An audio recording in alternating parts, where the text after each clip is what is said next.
I'm, what you might call a custodian of campus lore. Been sweeping these halls for, longer than most of these kids have been alive. But I gotta say, I've never seen anything quite like what happened that May night during finals week. It all started with 3 philosophy majors who decided to, bear it all in the name of knowledge. And maybe, just maybe, in the name of something a little deeper.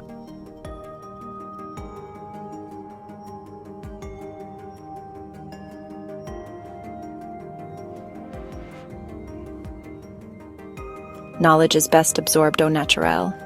You see, in the pursuit of truth, sometimes we must strip away more than just our preconceptions.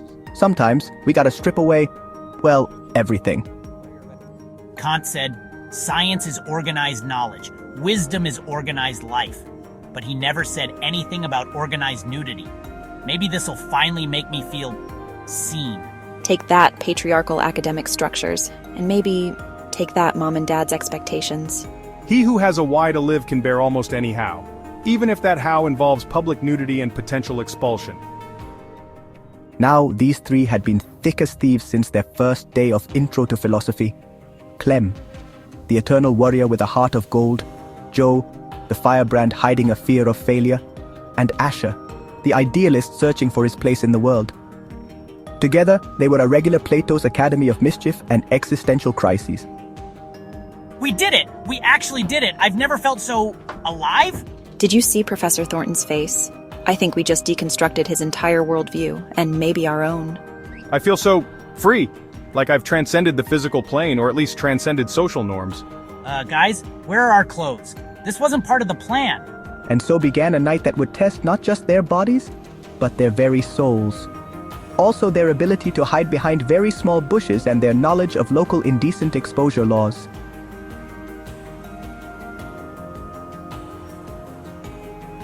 Okay, don't panic. This is just a minor setback in our grand philosophical experiment. A test of our commitment to, embodied cognition. Right, Diogenes walked around naked all the time. We're just following in his footsteps, very cold, very exposed footsteps. Diogenes didn't have campus police, or social media, or a scholarship to lose. You hear something? Probably just some students having an existential crisis. It's finals week, after all. And a little did our intrepid philosophers know, their night of enlightenment was only just beginning. And let me tell you, it was about to get a whole lot more illuminating, both figuratively and, literally. What in the name of Aristotle's beard is going on out there?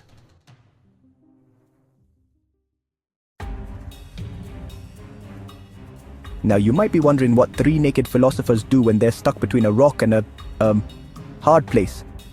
Well, let me tell you. They do what any self-respecting thinkers would do. They rationalize their way into even more trouble.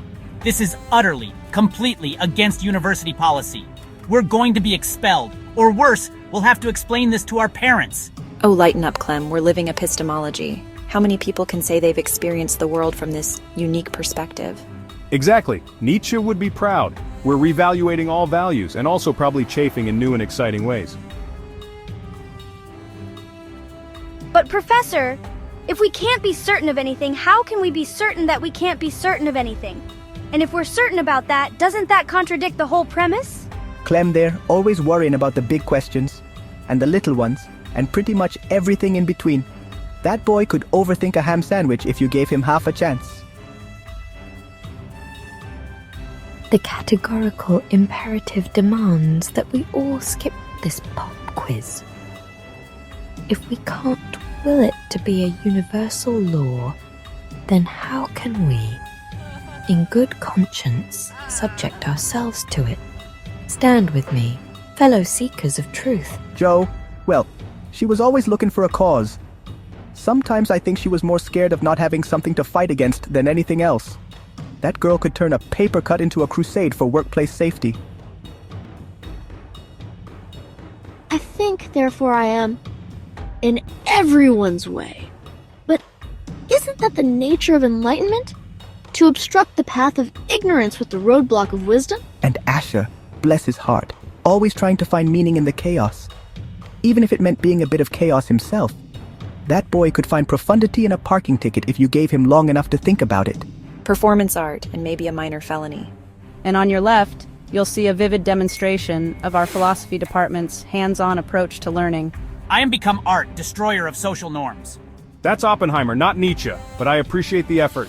And here we see a perfect example of, wait, those aren't celestial bodies. Technically, all bodies are celestial if you think about it. Stop in the name of decency and campus regulations. This is it. We're done for. I'll never get my PhD in metaphysical obfuscation now. Here, take these. Kant's Critique of Pure Reason in bite-sized pieces. It might just save your grade. Thanks, Naked Guy. You're like Plato's cave, but in reverse. And just like that, our young philosophers found a moment of true enlightenment. Turns out, sometimes you gotta get naked, literally or figuratively, to really help someone out. But their night of revelations? Oh, it was far from over. In fact, things were about to get even more illuminating.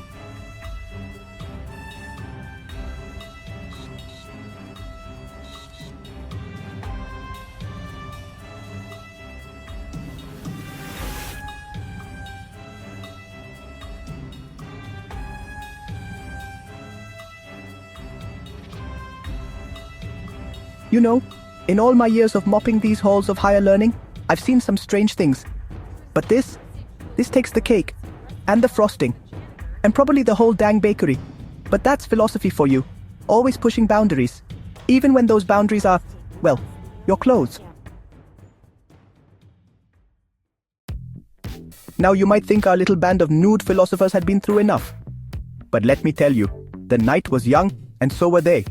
And sometimes you gotta hit rock bottom before you can look up and see the stars.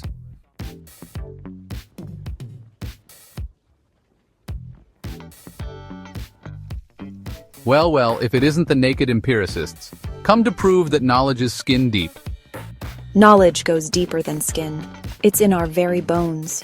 We stand before you, stripped of pretension, of societal constraints, of, well, everything.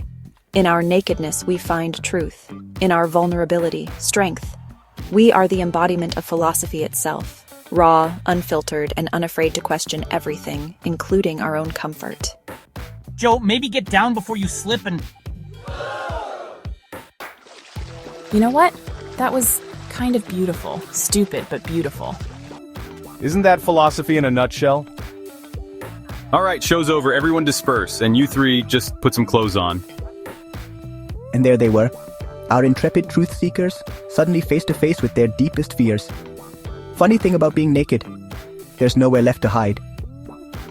I can't do this. I'm not brave or smart enough. I'm just me. You think I'm not terrified? All this bravado. I'm just scared of disappointing everyone. My parents, my professors, myself. What if all of this means nothing? What if we're just fooling ourselves?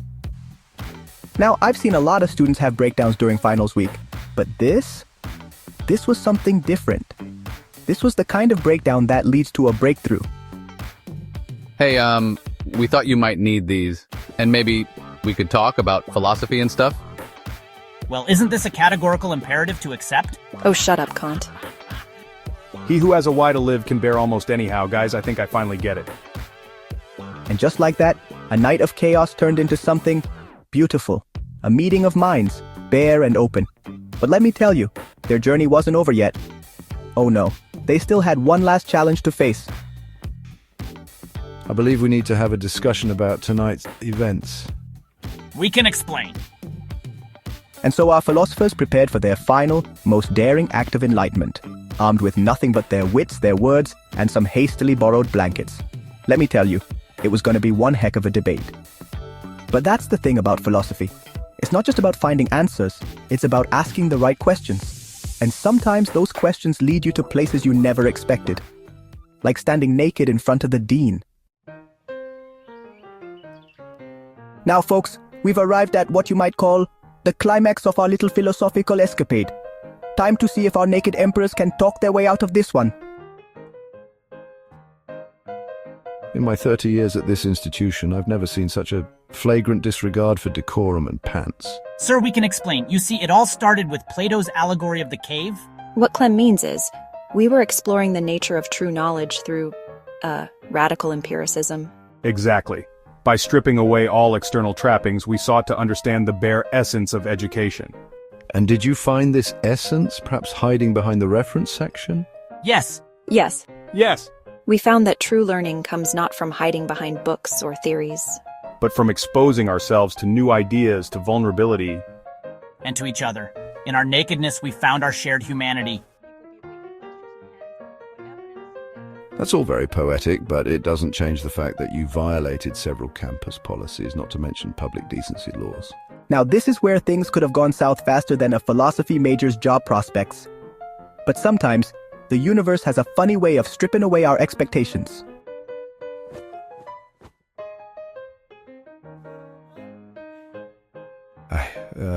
These were a gift. Well, I suppose we're all a bit exposed now. Sir, if I may quote Aristotle, the roots of education are bitter, but the fruit is sweet. And sometimes those roots are a bit chilly. But ultimately enlightening. Very well. In light of your unique approach to philosophical inquiry, I propose a compromise. Instead of expulsion, you'll organize a campus-wide seminar on embodied cognition and social norms in academia. Oh, thank Kant! Can we call it the bare necessities of higher learning? Let's workshop that title. Now please go put on some clothes. Philosophy is better with pants. And just like that, our little band of naked philosophers found themselves not just off the hook, but on the cutting edge of academic discourse. Sometimes it takes a little exposure to bring about real change. Who knew philosophy could be so revealing?